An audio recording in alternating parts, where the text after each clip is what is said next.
Hey everyone, TJ Brain the Bat again, with you on the mic. Shout out to all my homies and homegirls. Who's in the house tonight? Aqua Bogey in the house. Who we got? We got Kissing Me in the house. Yeah, baby. Octomocty, baby, represent. Octomocty, represent. We got Pachogi in the house, and Boise in the house, making us proud. West Side, East Side. You. Awesome. Just a reminder, I'm not diagnosing anybody in this video, only speculating about what could be happening in a situation like this. One second. Wait a minute. I need my AI handlers here to reset my brain after that horrific bad 70s porn music and my atrocious attempt at pretending to be cool. Okay, and brain in a vat reset complete. Hello, everyone.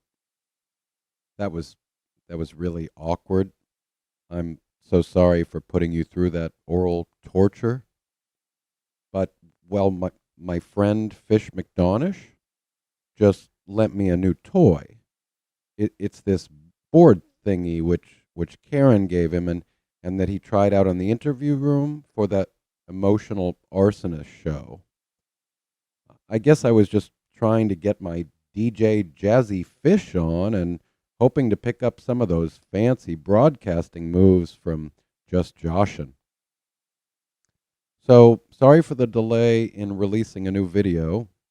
I think my brain overheated after that last Bad Actors series, and it needed to cool down for a bit.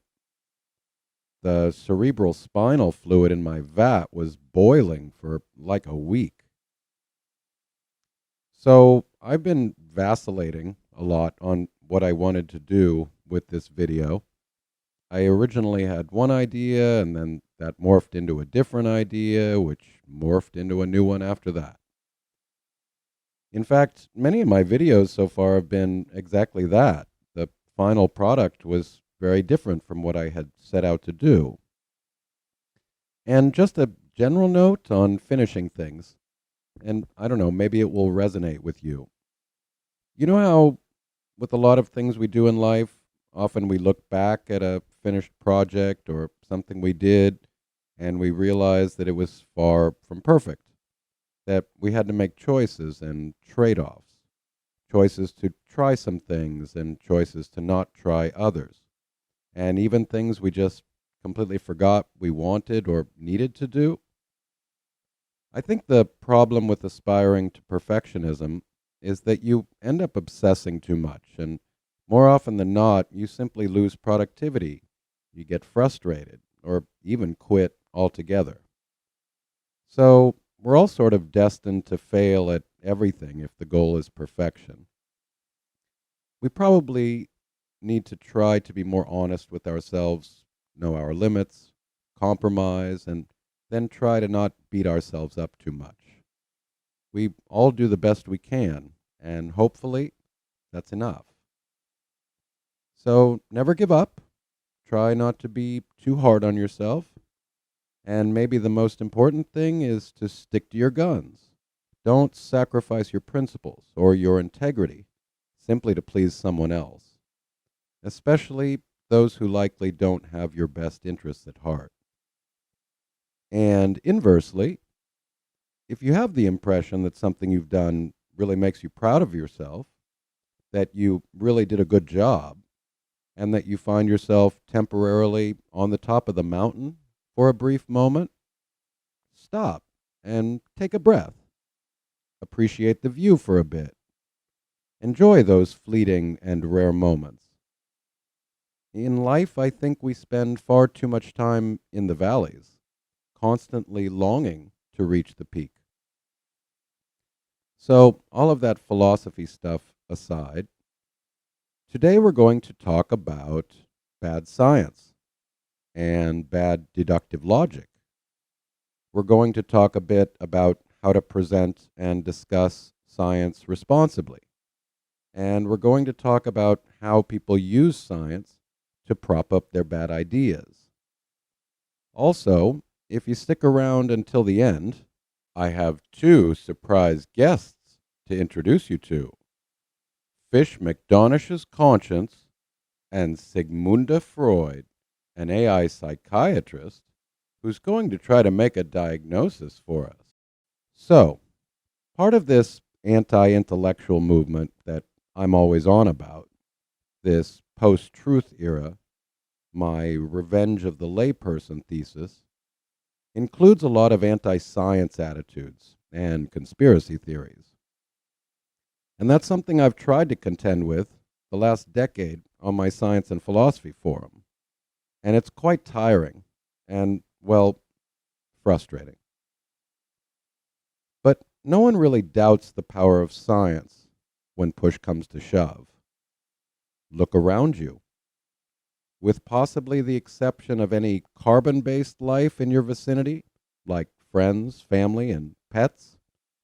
You might consider your pets your friends and families, by the way, so I would hate to put them in their own category. I certainly do consider them both. In any case, it's a good guess that almost every single thing in your near vicinity is the product of science or applied sciences like technology, medicine, engineering, and even architecture, which is, after all, based on physics. Because when people think the science is on their side, they use it, they refer to it. When people want to do anything well at all, they rely on it. Want to build a rocket ship and fly into the cosmos? You'll be looking to science to do that. Want to bomb your neighbors to kingdom come? You'll need science to do that as well. Want to cure disease and suffering? Yep, you'll need science for that too. It's highly unlikely that magic spells or throwing chicken bones onto the floor is going to do much of anything. So our case study today is another interview room fraud. In this case, a PR stunt. Give everybody a little, high level overrun. An overrun, huh, Chris? Yeah, no, that word means something else. I'll just assume you meant overview. So the interview room show in question was called the Emotional Arsonist, which are very nice made-up words by Dean, who works with the Cold Case Foundation. The show pretended to be an intellectual discussion about trolling and the psychology that drives and fuels it.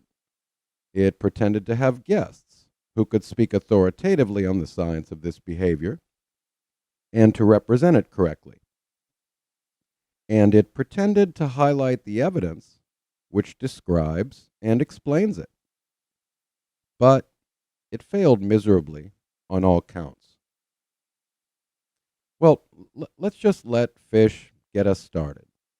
So we're going to talk about the emotional cyber arsonist and a recent study, as well as not only here but overseas. One study in Psychology Today, and the other one came out of Europe, And so I want to start by getting the definition straight this evening.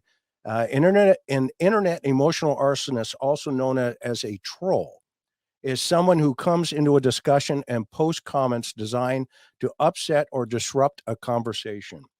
Often, in fact, it seems like there is no real purpose behind those comments except to upset everyone else involved, i.e., gaslighting. So these folks will lie, exaggerate, and offend just to get a response.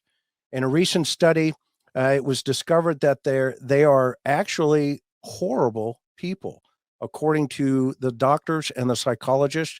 And this is why the study linked to what we call the dark tetrad of and personality traits.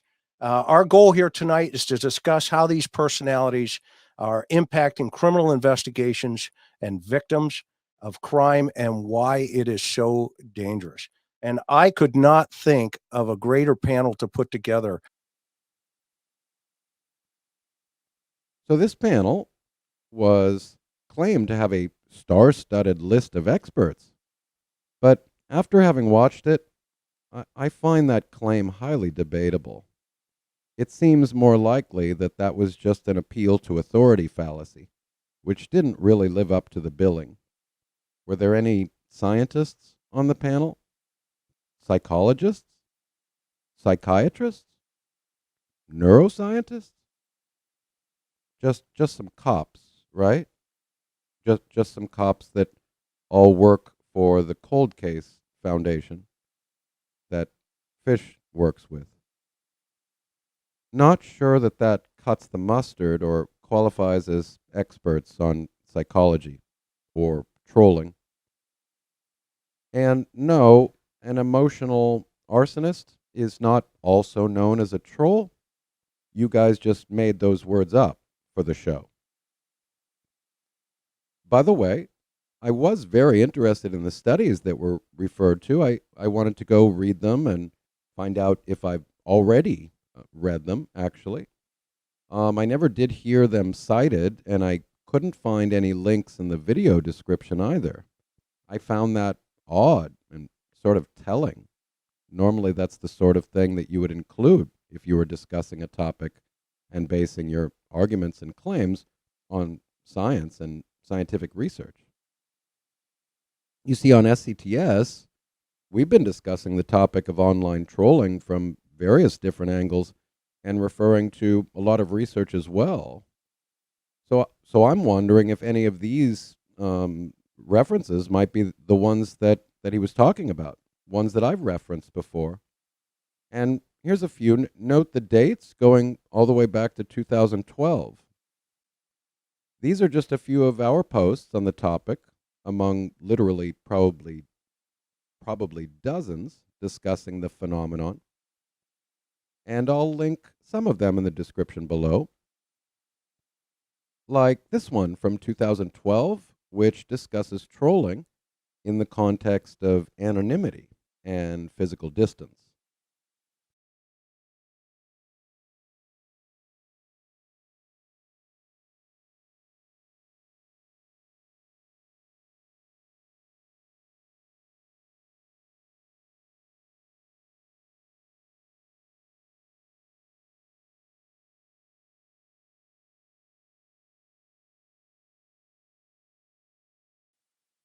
Or this one from 2014. Oh, look, it discusses research related to trolling and the dark tetrad that Fish just learned about in 2021.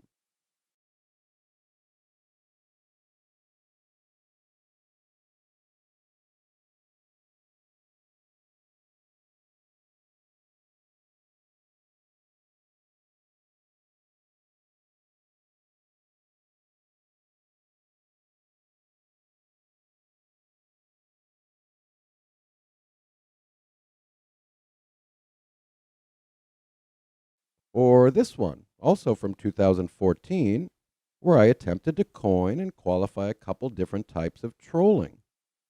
I think Mr. T from the interview room may have stolen my idea of hit and run trolling.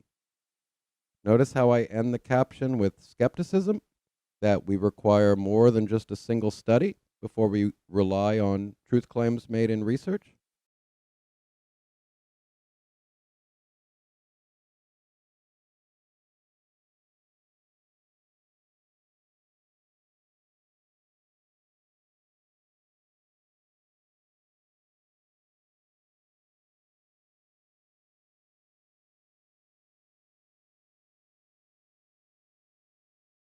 Another one from 2014, where we asked if people felt morally obliged to return to a posting that they had made to see if there were any valid rebuttals, or if they were just inclined to hit and run post.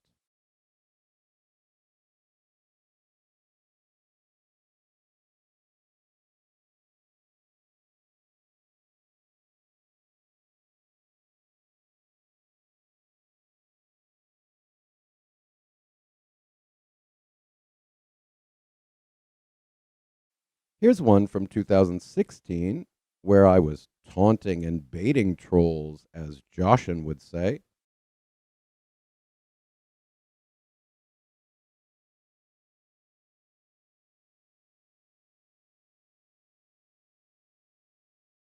And here's one from 2018, where I laid down the law and stated that anyone employing particular trolling tactics would be immediately banned.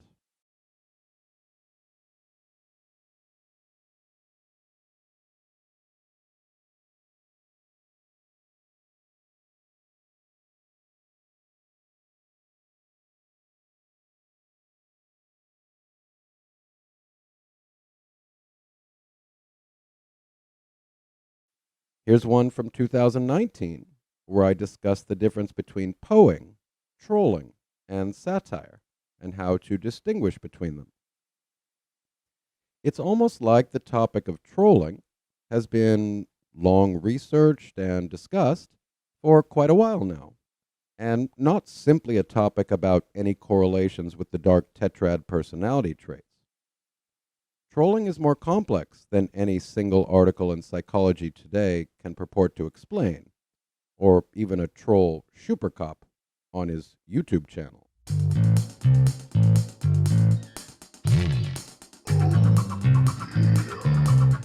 Oh God, not again. No, stop. That's the end of that. Okay, so let's listen to a bit more of this scientific conference on trolling. And, Dean, you actually came up with the name of tonight's presentation. Tell me what you were thinking when you came up with Emotional Arsonist. Well, when we were talking about it, and everybody was kind of talking about how it feels and what you're seeing online, and maybe how people are responding, I flashed back to actually some videos that I've seen, people that go out and love to destroy people. They don't even have to put any hands on. They can just start the flames and then just sit back and watch the destructive nature of it. Awesome. One in particular kind of was popping into my brain. Give everybody a little high level overrun on the psychology of what they've now coined here, the dark Tetrad. Narcissism typically has to do with focus on self, egocentric, at all costs, at everybody else's expense. Awesome. Grandiosity. They're bigger, badder, smarter, more talented. They've got a bigger story than anybody else. Their life has been more difficult than anybody else. They've accomplished more than anybody else. Awesome. Typically within a conversational issue, you'd be talking with people, and they'll always have a story to top yours or top somebody else's that's been discussing. Pride and arrogant, oftentimes associated with pride and arrogance. Awesome. Then also Machiavellianism. Awesome. Manipulation and exploitation of the individual. Absence of morality. Awesome. And then psychopathology, Awesome. a lack of empathy, no regret, no remorse in their interaction with people. So they're capable of doing anything. Awesome. They can't sense or feel the pain of another individual. So it doesn't prevent them from doing certain things to other people or doing things that may affect other people. Awesome. So I think we will end it there with the highlights. There really isn't much more of any note. There was just a lot of stretching and loose links asserted and claims that were never really established. Cooper was able to give a fairly amateur description of what the dark tetrad personality traits are. Most of the problem, though, was in what was omitted and not discussed. It was essentially a very superficial, and I would even add amateurish, treatment of highly complex phenomena. James provided the only decent performance of the night, and actually did provide some interesting arguments for some dangerous social media phenomena and how to avoid or prevent concerted and persistent online trolling. James was really the only one who had anything of educational value to add on that show. There was no evidence to support the claims. Nothing was even presented. But that's because the show wasn't sincerely about discussing the topic of online trolling and the science, the correlations and analogs to offline behavior, or even much about its potential consequences in true crime and on ongoing investigations, which is what the show purported to do. And that's because the show wasn't about education. It wasn't about science. What we were witnessing was a PR stunt on the part of the interview room, and even included the complicity of the Cold Case Foundation. I mean, what was the science? One study in Psychology Today, and the other one came out of Europe. They are actually horrible people. So, two unnamed and uncited studies allegedly prove that trolls are horrible. How many trolls are horrible fish? Are all trolls horrible people? Is all trolling an example of dangerous trolls? Is all so-called trolling even trolling at all? And what do the studies actually say? Given how obviously scientifically illiterate Fish is, I think he likely believes that Psychology Today, the magazine that he referred to, I think he believes that they might have conducted the study and not an actual research institution or actual scientists, and that it was published in an actual science journal and peer-reviewed. And I doubt he read the actual underlying study, or he knows where the study or studies being mentioned were even published. I doubt he knows what the sample size was, the methodology employed in the studies, whether they have been replicated, if there are conflicting studies, or what the actual scientific conclusions drawn even were. I'd bet someone handed him a bone a few months ago, and it scratched an itch that he desperately wanted scratched. So let me explain what that itch was and the actual purpose of this PR stunt. The stunt was twofold.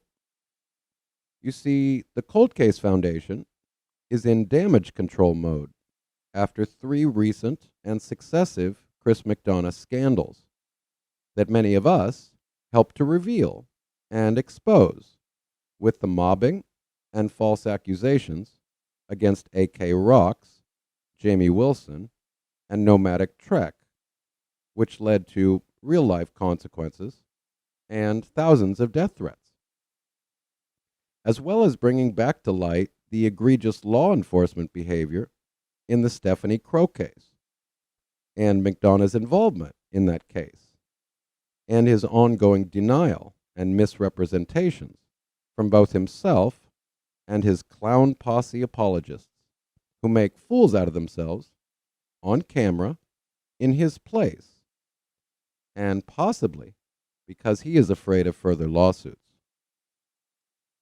This show was a PR effort to reestablish CCF credibility, and as a show of force and solidarity, and closing ranks around McDonough to show their full support, which eliminates any hope that they would recoil from their colleagues' dangerous and reckless behavior, which goes against all law enforcement ethics, and which continues to this day.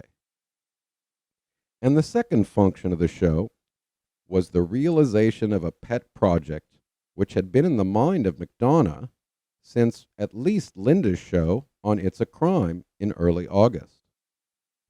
In our prior videos, we presented McDonough's unhealthy preoccupation and obsession with online trolling, his boasting of hunting trolls for a living and putting the world on notice, and threatening anyone who disagrees with him with honeypots and three-letter agencies. We exposed his ignorance of the topic of trolling altogether, as well as his stubborn and narcissistic inability to differentiate between principled and evidence-based disagreement and actual trolling. We tried to lay bare his naivete with all things social media. He simply was never adequately prepared for or aware of what all of us have been learning about this brave new world of social media behavior the hard way, and for many years. I imagine he must have expected a red carpet to be rolled out for him on YouTube, and maybe for all of us to have followed the night's brightest star, and maybe to have brought him gold, frankincense, and myrrh the night he arrived, or at least sandwiches and popcorn. Chris McDonough and his inability to manage criticism on social media finally concocted a show to try to deflect all valid criticism, and he tried to appeal to science to buttress his beliefs in hopes that he could also convince his gullible flock. In this context, then, I will present to you shortly the McDonough second principle, the second commandment. Those who have followed this channel already know the McDonough first principle, the first commandment: guilt by assertion, and with the only possibility of exoneration if you give Fish an exclusive interview on his show, and only if he so chooses to announce you as innocent to his flock. And to date, we're not even aware that innocence has ever been pronounced for those he has already falsely accused, or to make anything resembling a sincere and heartfelt apology on his platform. Dawn and Candace Wells, for example, can attest to the likelihood of being publicly exonerated by the narcissistic prince referred to in his own show here this evening. They did give him an interview, and he turned on them immediately for sensational content on his channel and to pump up the views and super chats. To date, there has still been no indictments in the Wells case, but that doesn't stop Fish McDonough and the growing clown posse from continuing to insist that someone in the family is guilty. Guilt by innuendo is very popular among his posse, as well as with other bad actors in the true crime space. Now, I shouldn't have to say this again, But calling out this con artist, his clown posse, and every other channel that exclusively profits from the Summer Wells case is not the same thing as making the claim that we know any of the Wells are innocent. It's simply the argument that innocent until proven guilty is the law of the land. That burden of proof is a prerequisite before asserting things, especially dangerous things, like accusations of murder or kidnapping or abduction or some other criminal act. And these players are not applying those principles. And there are good reasons to suspect why it is that they're not applying them. We have no burden of proof to prove their innocence any more than they do. We get to simply reserve judgment and await any status change from the actual authorities, not like the YouTube incompetent hacks who continue to mob and accuse people without evidence. And if, in the odd chance that the authorities announce any indictments or even future prosecutions, this clown posse and their flock still will have no justification to come back and say, "I told you so," because there is no reason to presume that any possible future indictment will have had anything to do with evidence that they were privy to or provided to the authorities. Because again, if they had it, it would not be made public, simply on ethical grounds. I very much doubt that these people would like to look in a mirror and have a dangerous mob accuse them of heinous crimes and protest in front of their homes and defame them publicly for YouTube super chats and views. You see, again, this show was nothing more than an effort to bolster the Cold Case Foundation's reputation as a legitimate organization, and to make it known that they will support Chris, despite his reckless and irresponsible behavior on his for-profit YouTube channel, even using their banners and logos to do so. I suspect that their made-up term, emotional arsonist, was created expressly to distance themselves from pretending to present actual evidence or science or be mental health experts. Coining a made-up word makes it less obvious they are attempting to diagnose or suggesting antisocial personality disorder present, which is a professional diagnosis from a medical or mental illness expert. So, what is the McDonish second commandment? Let me construct and then disembowel this bad logical syllogism for you. Premise 1. All criticism against Chris McDonough is trolling. Premise 2. All people who troll are exhibiting dark tetrad personality traits. Premise 3. All people with dark tetrad personality traits are dangerous psychopaths. Premise 4. All dangerous psychopaths have a form of antisocial personality disorder. Therefore, all people who criticize me are mentally ill and dangerous psychopaths. Now, if you want a simpler form of the second commandment with fewer premises, it's simply anyone who disagrees with me is a troll. All trolls are psychopaths. Therefore, anyone who criticizes me is a psychopath.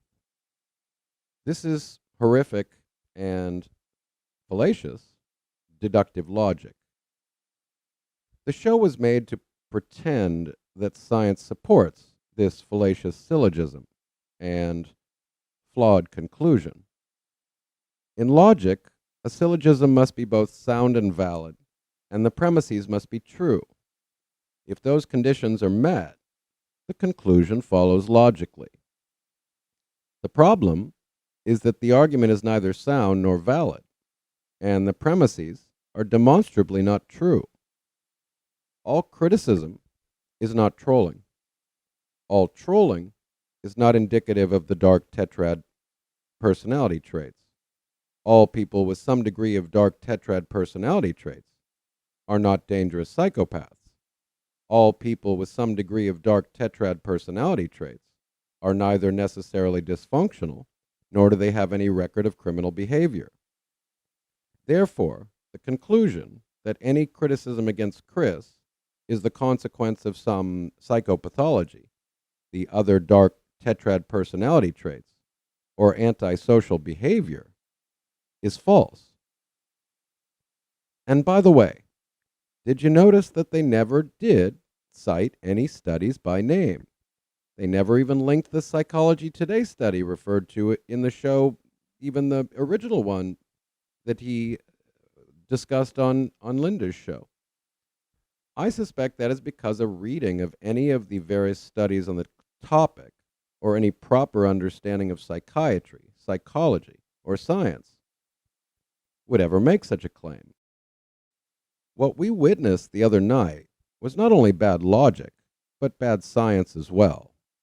It was painfully apparent that none of them are psychiatrists or psychologists, nor do they seemingly know how to read or understand scientific studies, know what a scientific consensus means, or that there is even a lot of healthy disagreement on these complex topics. For example, none of them mentioned that many in the psychology world now treat sociopathy and psychopathy synonymously. Sociopathy is even sometimes used simply to refer to antisocial personality disorder, but also refers to a particular set of personality traits. They didn't attempt to discuss the distinctions between sociopathy and psychopathy, where their distinctions are made, like the different presentation of psychopathy, which is more calculated, premeditated, and cold, while sociopathy is associated more with the presence of anger, losing one's temper, and being more impulsive.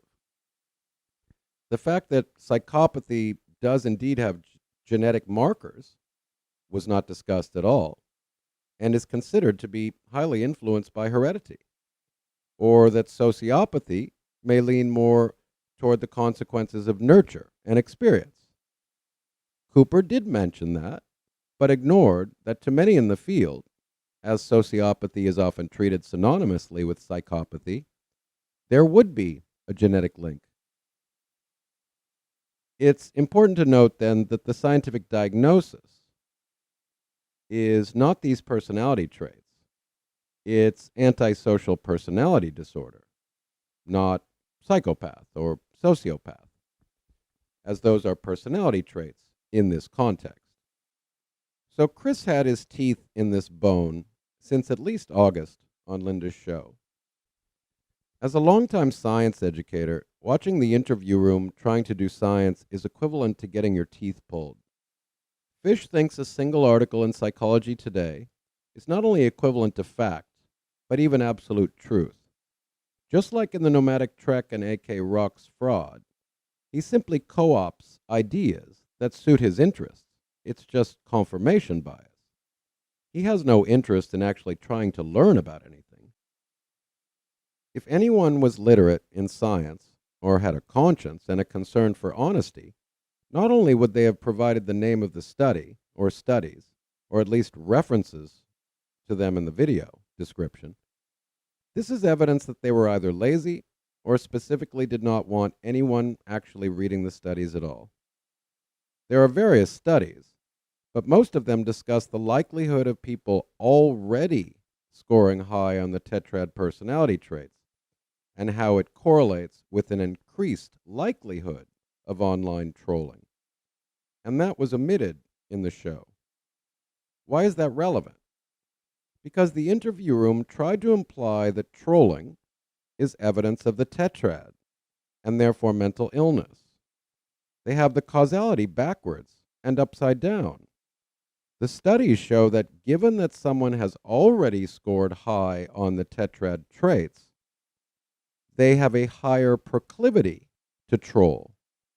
Not that trolling in and of itself is proof of mental illness or even the Tetrad traits.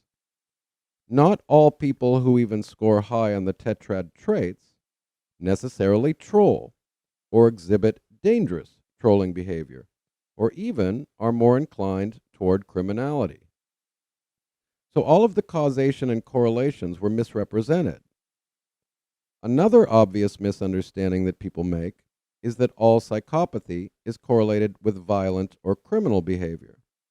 There is a lot of evidence suggesting that psychopaths can be highly functional and even can result in successful people. And one other final note on this conversation about mental illness. One of the things that's really important when understanding mental illness and mental illness diagnoses is that when we are discussing mental illness, it's in the context of functionality and dysfunctionality.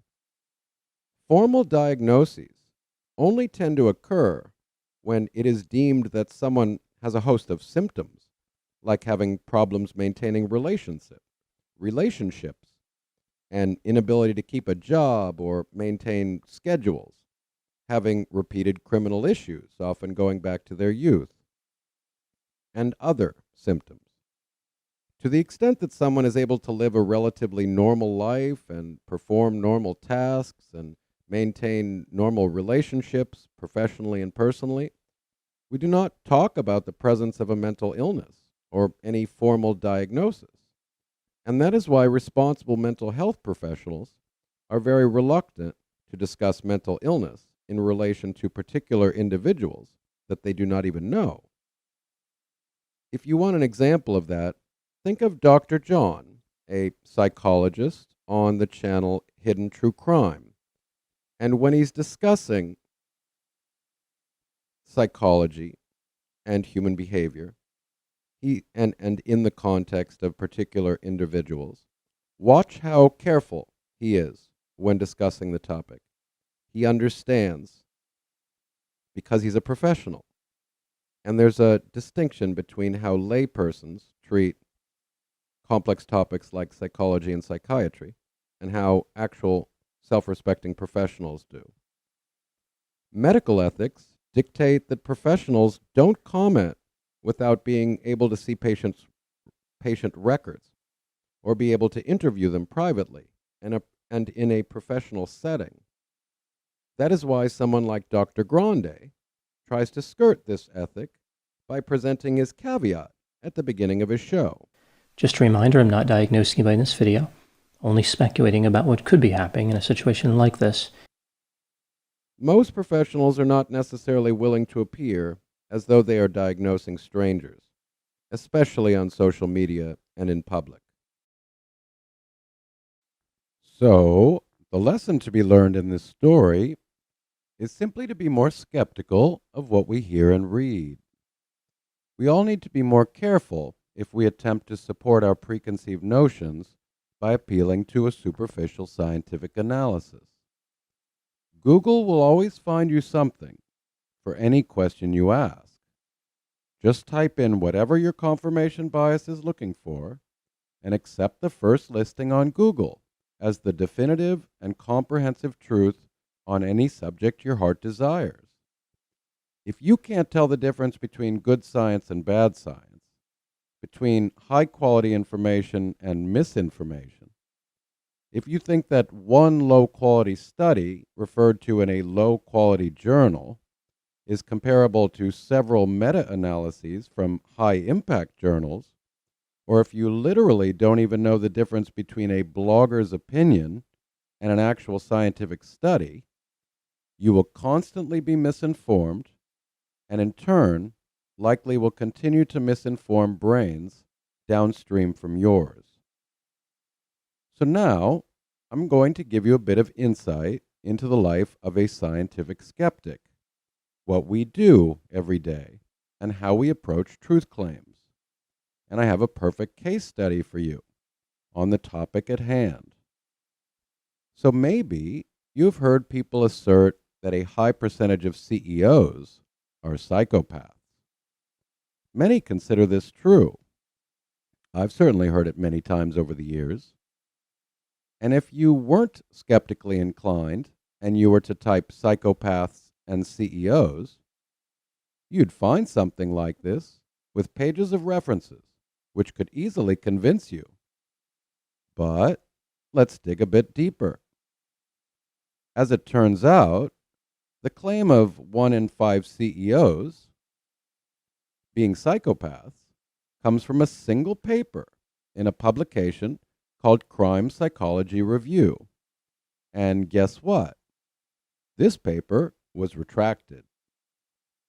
And more recent and higher quality research suggests the claim may be completely overblown and that CEOs are only slightly more likely to have strong psychopathic tendencies. Interestingly enough, the study even shows and suggests that there is a gender gap, giving the psychopathic tendency success more to men than women. So what is the point here? Well, the point is that if you were to accept the strong claim that all CEOs are psychopaths, you're highly likely to simply be wrong. And if you make even a moderate claim, like 1 in 5 CEOs are psychopaths, you're still likely wrong. Or at least the evidence does not support that claim at this point, and the best evidence to date seems to refute it. So, critical thinking tip for the day: if you already believe something and you find something which confirms that belief, be extra skeptical. Cross-reference it. Look for high-quality scientific sources, and look for research which contradicts your belief before accepting any truth claim. A well-known skeptic tool is to type debunk before the claim, as someone may have already done the hard work for you. That certainly worked for me on many an occasion, and often I find a very well detailed and highly researched rebuttal and refutation of a claim that many people have accepted as true. So that's your little critical thinking tips for the day. And now for our 2 special guests this evening. First, I'd like you to meet Fish McDonish's Conscience, who has prepared a statement that she would like to present to us. I live inside of Fish, but I fight a constant and losing battle trying to appeal to his better angels and instincts. His brain is primarily operated by one particular homunculus. This homunculus is very insecure and angry. He represents the angry and insecure side of Fish. Here is a simulated image of me inside Fish's brain. At the moment I am in control, but it won't last for long. Normally the other guy drives, especially when Fish is on social media or his YouTube channel. Fish has suffered from an inadequacy problem all of his life and a desperate need to feel powerful and good about himself. This has resulted in low esteem, which he attempts to cover and compensate for with false bravado and being excessively braggadocious. That is the reason that he pursued law enforcement, because he knew that the uniform and badge would afford him authority and that people would feel intimidated by him behind the badge. After retirement, he has tried to further buttress his lack of self-esteem by attaching his sense of worth to a non-profit organization. He has often boasted about enjoying taking people's identity, which is an implicit admission and a metaphor for his fragile sense of self. It is a cry for help, a sign that his identity is undeveloped and needs reinforcement. Without his law enforcement career and the association with the Cold Case Foundation, he struggles to feel validated and worthy. One wonders if there even is an identity absent those associations. I have spent decades trying to fight and defeat this homunculus in order to bring out the better angels of his personality and allow him to flourish as a good person and help good people like he has always claimed to do. He's not a bad person deep down inside. He can also be loving and generous. It's the homunculus that's doing it. And when I challenge him, he always says something very strange. He says the Benny did it. I don't know what that means. Please help me defeat the evil homunculus who controls his brain. Wow, that was revealing. I hope we can help in some way and that her message gets through to those who need to hear it the most. And now, for our final guest this evening, Sigmunda Freud, an artificial intelligence or AI psychiatrist who is an expert in online psychoanalysis. Hello, Sigmunda. and welcome to the show. We're very interested to see what you were able to come up with just by crawling the available online content on McDonough and his clan. Were you able to come up with anything? Just a reminder, I'm not diagnosing you by this video, only speculating about what could be happening in a situation like this. After a full analysis of all of the online content that we could crawl on the internet concerning Fish Donish, he was able to run a series of simulations in order to calculate his scores on the Dark Triad personality trait test. Based on the data, Donish scores quite high on all three of the triad dimensions: Machiavellianism, narcissism, and sociopathy, psychopathy. This is best exemplified by his unsuccessful means business practices, his constant self-aggrandizement, his lack of empathy and remorse and amoral behavior. Given that he seems relatively functional in terms of being able to maintain relationships, keep a job, meet deadlines, keep a schedule, and request for a formal psychiatric diagnosis has been made to date. I cannot make any formal psychiatric diagnosis of any antisocial personality disorder or any other formal diagnosis of mental illness. I have been able to establish, however, that he scores high on the triad personality traits. Other psychological observations are persistent denialism and projecting his own traits onto others in order to deflect from his own behavior and not take any responsibility for his actions. My analysis is that he is all about the super chats, maximizing views, and protecting his fragile sense of self.